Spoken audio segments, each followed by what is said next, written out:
আসসালামু আলাইকুম। বাংলাদেশে বইছে একটা ফুটবলের জোয়ার, যেটাতে যে কন্ডিশন, এরকম কন্ডিশন বাংলাদেশে এরকম মানুষ কখনোই কিন্তু দেখেনি। যে ফুটবল নিয়ে মানুষ এতটা আবেগপ্রবণ, এতটা উন্মেচনা, এতটা উত্তেজনা, এতটা আপনার ক্রিকেট পাওয়ার নিয়ে, আন্দোলন নিয়ে, টোটালি ফুটবল নিয়ে, ফুটবলটাকে এমন একটা জায়গায় পৌঁছায় দিয়েছে হামজা চৌধুরী এসে। যেরকম ফ্যান বেস থেকে শুরু করে ক্রিকেট পাওয়ার যে উন্মেচনা, এরকম বাফুফের সামনে আপনি কবে দেখেছেন যে একটা টিকেটের জন্য হাহাকার করা? কবে দেখেছেন আপনি গ্যালারি ভর্তি এত দর্শক, 25,000 দর্শক ফুটবল মাঠে খেলা উপভোগ করছে? রুখে দিতে প্রস্তুত সিঙ্গাপুরকে হামজা চৌধুরী, সমিত সম, আহমদুল। সবচেয়ে বড় দুর্বল পয়েন্ট যেটা, স্ট্রাইকার আছে আমাদের হাতে যেগুলা, তাদের নিয়ে আজকে একটু কথা বলি। আজকে তাদের নিয়ে কথা বলা, স্ট্রাইকারদের নিয়ে বরাবরই বাংলাদেশের ফুটবলের এখন পর্যন্ত যে সমস্যাটা, সেটা হচ্ছে যে স্ট্রাইকার, একটা ভালো ফিনিশারের অভাব। যেসব ফিনিশার আছে, অর্থাৎ আপনার কাছে যা আছে তাকে সেটা নিয়ে কিন্তু আপনাকে লড়তে হবে।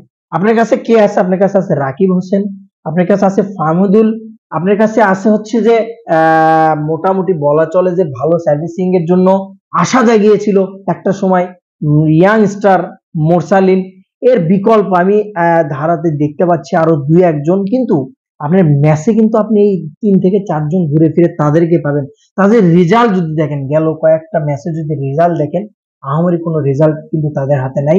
আলামিনের উপর কিন্তু মোটামুটি ভরসা রাখা যায়, কারণ সে এবার সিজনে বিপিএল যেটা হয়েছে বাংলাদেশে, যেটা ফুটবল যে লিগটা হয়, ওখানে কিন্তু তার সর্বোচ্চ গোলদাতা সে, এবং ভালো করেছে। তাকে যদি শুরু থেকে চান্স দেওয়া যায় ফাহমুদুল্লাহর সাথে মেডেলে, যদি আপনি মোটামুটি ফাহমুদুল্লাহর সাথে মেডেলে যদি মোরসালিনকে, ইয়াংস্টার মোরসালিনের কিন্তু স্ট্র্যাটেজি আছে কিছু, যেটা কিন্তু কাজে লাগাতে হবে। তবে ফাহমুদুলকে যদি 100% ইউজ করা যায়, ফাহমুদুলকে যদি ঠিকঠাক ভাবে ড্রিবলিং গুলো ঠিকঠাক ভাবে পাসিংটা করতে পারে, মিডল মাঠ থেকে তো বল দেওয়া যাবে। হামজা, জামাল এবং হচ্ছে সমিত সং ঠিকঠাক ভাবে বলটা পাসিং করতে হবে, কিন্তু মেন খেলাটা ভাই গোলের খেলা। গোলটাই যদি আপনি কনভার্ট না করতে পারেন, সে খেলাটার রেজাল্টটাই হলো গোল। গোলটা আপনি যদি ঠিকঠাক ভাবে না করতে পারেন, হামিদুল যদি ফিনিশিংটা ভালো করতে পারে, ড্রিবলিংটা ভালো করতে পারে, ভালো ডি বক্সের ভিতরে যদি পাসিং করতে পারে, হেডের জন্য যদিও হামজা চৌধুরী বারবার তো যেতে পারবে না, কারণ বড় প্রতিপক্ষের সাথে যখন আপনি খেলতে যাবেন, তখন যে আপনি মিডল মাঠ সাইডে যদি আপনি স্ট্রাইকারে চলে যান, স্ট্রাইকারে চলে তখন গোল খাওয়ার সম্ভাবনা কিন্তু প্রতিপক্ষের উল্টা দিকে বেশি থাকে। একটা কথা আছে, বল দিকে যেদিকে চাপে সেদিকে কিন্তু গোল কম হয়, উল্টা দিকে গোল খেয়ে বসে থাকে। এটা গ্রাম অঞ্চলের একটা প্রচলিত কথা, সেটা কিন্তু হওয়ার সম্ভাবনা অনেকটাই বেশি। তো হামিদুল, আলামিন এবং মোরসালিন তিনটে নিয়ে ত্রয়ী তৈরি করে একটা ফিনিশিং এর কিন্তু ভালো রেজাল্ট নিয়ে আসার চেষ্টা করতে হবে। যদিও ভালো একটা ফিনিশিং রোল প্লে করার মতো বাংলাদেশে এখন পর্যন্ত কেউ নাই, তবে ফাহমুদুল্লাহর কাছে অনেকটাই বিশ্বাস সিঙ্গাপুরের সাথে ফাহমুদুল্লাহর একটা গোল থাকবে। ফাহমুদুল স্বপ্ন দেখাচ্ছে বাংলাদেশকে।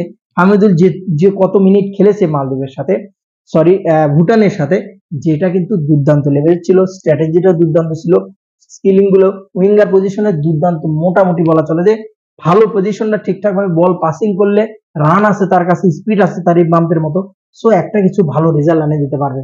অবশ্যই আপনাকে ফিনিশিং রোলটা ভালো ঠিকঠাক ভাবে প্লে করতে পারলে সিঙ্গাপুরের সাথে বাংলাদেশকে রুখতে কেউ পারবে না। বেস্ট অফ লাক, ভালো থাকুন।